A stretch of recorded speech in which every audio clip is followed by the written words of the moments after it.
इकडे सैफ अली खानची प्रकृती ही सुधारलेली आहे। सैफच्या डिस्चार्ज बाबत असून डॉक्टरांकडून माहिती देण्यात आलेली नाही। संध्याकाळपर्यंत सैफला डिस्चार्ज मिळण्याची शक्यता वर्तवण्यात येते। आई शर्मिला टागोर, त्याच्यानंतर बहीण सोहा आणि कुणाल खेमू रुग्णालयामध्ये पोहोचलेले आहेत। सैफ अली खानचा पोलिसांकडून जबाब नोंदवला जाण्याची शक्यता आहे। अली खान यांची प्रकृती जी आहे ही चांगल्या पद्धतीने सुधारली असल्याचं डॉक्टर सूत्रांकडून माहिती मिळालेली आहे।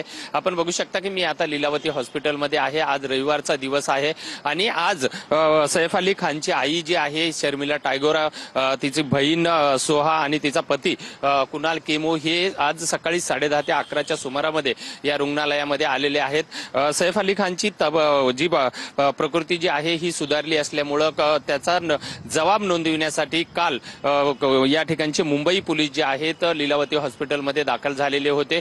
मात्र काल त्यांच्यासोबत चर्चा झाल्याच्या नंतर पोलीस पुन्हा निघून गेलेले होते। आज पुन्हा या ठिकाणी मुंबई पोलीस येऊन सैफ अली खानचा जबाब या ठिकाणी नोंदवण्याची शक्यता सुद्धा आहे। आज दिवसभरामध्ये सैफ अली खानची प्रकृती जर चांगल्या पद्धतीने सुधारली तर संध्याकाळच्या वेळेमध्ये त्यांना डिस्चार्ज सुद्धा मिळण्याची शक्यता आहे। व्हिडिओ जर्नलिस्ट हरीश नेगीसह विजय गायकवाड, TV9 मराठी, मुंबई।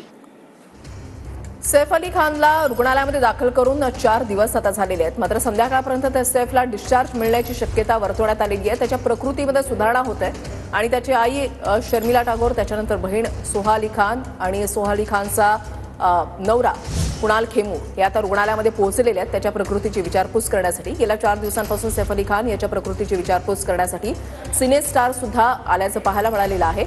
मात्र सैफच्या डिस्चार्जबाबत डॉक्टरांकडून अजून अधिकृत माहिती काही देण्यात आलेली नाहीये।